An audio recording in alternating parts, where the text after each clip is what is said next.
மனித நேயம் காப்போம். பிறர் வழியினை தன் வழியாய் பாவித்தோம். தன் வழியை பிறருக்கு காட்டிடாமல் தாங்கினோம். கொடிக்கும் கொழுக்கொம்பாய் தேரினை தந்தோம். மயிலுக்கும் குளிருமென போர்வை விரித்தோம். தமிழ் தாயின் தவ புதல்வர்கள் அனைவரும் என்றுணர்ந்தோம். பசுவின் துயரறிந்து பாலகனை தேர்காலில் இட்டோம். தட்டியது யார் என சந்தேகம் வந்ததும் கரத்தினை இழந்தோம். புறாவிற்காகவும் தன்னையே தராசில் அமர்ந்தோம். தமிழர்களின் அடையாளமே மனிதநேயம்தானே. இமாலயமாய் உயர்ந்து நின்றோம். மனித பண்புகளில் ஒருவரையும் தொட முடியாதபடி பிணைந்து கிடந்தோம். இடையில் என்று பிரிந்தோம், எதில் வீழ்ந்தோம். சொந்த மண்ணில் இனக்கலவரம் செய்கிறோம்.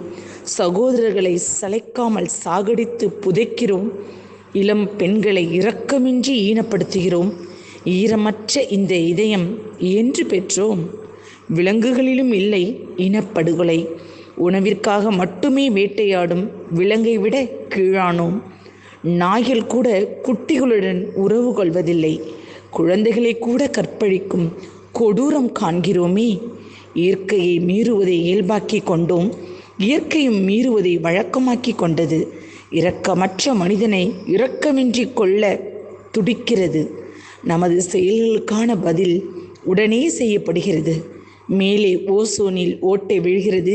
கீழே 1000 அடிக்கு மேலேயும் தண்ணீர் போய்விட்டது. பூமி பிளக்கிறது. பாறை உருள்கிறது.